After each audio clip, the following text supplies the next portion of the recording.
அடக்கம் பண்ண உடம்பை தோண்டி எடுத்தால் தான் எல்லா உண்மையும் தெரிய வரும்னு சொல்லும்போது அந்த குழந்தைங்கள நிம்மதியாக இருக்க விட மாட்டீங்களா அப்படின்னு கேட்குறாரு. அவங்க சாவு நேர்மையானதாக இருந்தால் ஏன் அவங்க ஆவியாக வரணும் அப்படின்னு கேட்குறாரு. அதை கேட்டுட்டுமே அவர் எந்த பதிலும் சொல்லாமல் கிளம்பிடுறாரு. 34 வருஷமாக வெளியே வராத அந்த குழந்தைங்களோட ஆவி இப்போ ஏன் வந்திருக்கு அப்படின்னு ஹீரோ யோசிச்சுட்டே இருக்காரு. ஹாஸ்பிட்டலில் ஹீரோயின் ஹீரோ கிட்ட இறந்து போன அவங்க 3 பேரை பற்றியும் எனக்கு ஏன் கனவு வரணும் அப்படின்னு சொல்லி புலம்பிட்டு இருக்காங்க. அப்போ ஹீரோ அவரோட லைஃப்பில் நடந்த ஒரு ஃப்ளாஷ்பேக் சொல்கிறாரு. எனக்கு 8 வயசு இருக்கும்போது பியோனோ நல்லா வாசிப்பேன். எனக்கு அம்மா தான் கற்றுக் கொடுத்தாங்க.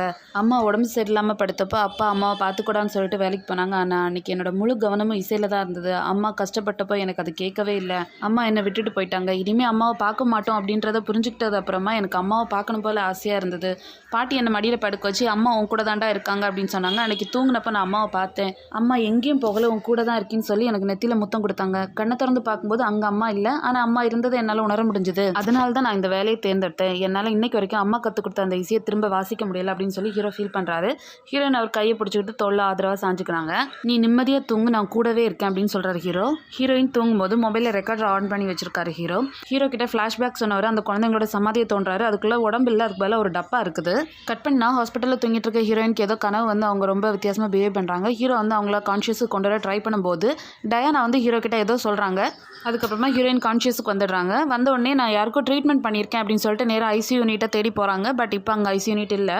இங்கே தான் நான் அவங்களுக்கு ட்ரீட்மெண்ட் பண்ணேன் அப்படின்னு சொல்லும்போது ஹீரோக்கு யாரோ கதை வந்து தட்டுற சத்தம் கேட்குது. அதை ஃபாலோ பண்ணி போகிறாரு. அப்போ கரெக்டாக ஐசியூ யூனிட்டை கண்டுபிடிச்சிடுறாங்க.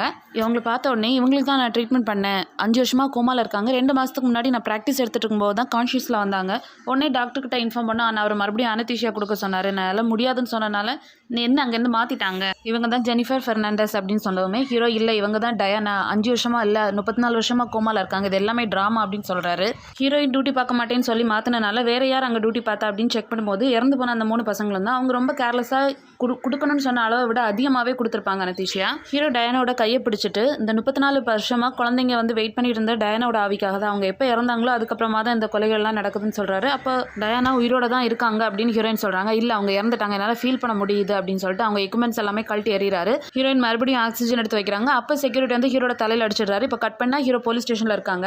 ஹீரோ போலீஸ்க்கு புரிய வைக்க ட்ரை பண்ணுறாரு. பட் கான்வர்சேஷன் ரொம்ப ஓவராக பண்ணனால போலீஸ் ஹீரோவை அடிச்சிடுறாங்க. பட் காது வந்து ஹீரோக்குள்ள போலீஸுக்கு தான் இப்போ வலிக்குது. வாக்கி டாக்கில் ஆவி பேசுகிறத ஹீரோ கண்டுபிடிச்சிடுறாரு. அண்ட் போலீஸுமே என்ன நடக்க போகுது அப்படின்றதையும் ஹீரோ கெஸ் பண்ணிட்டாரு. அதே மாதிரி கட் பண்ணால் இப்போ இன்ஸ்பெக்டர் ஹாஸ்பிட்டலில் இருக்காரு. எஸ்பி காலேஜ் டீனை பார்த்து டயானாக்கு என்ன ஆச்சு அப்படின்றத நீங்கள் சொல்லி ஆகணும், ஸோ சேர்மனை வர சொல்லுங்க அப்படின்னு சொல்கிறாரு. நான் இறந்து போனால் ஒரு வேளை வருவார் அப்படின்னு சொல்கிறாரு. இவங்க பேசுகிறத யாரோ பார்க்குற மாதிரி காமிக்கிறாங்க.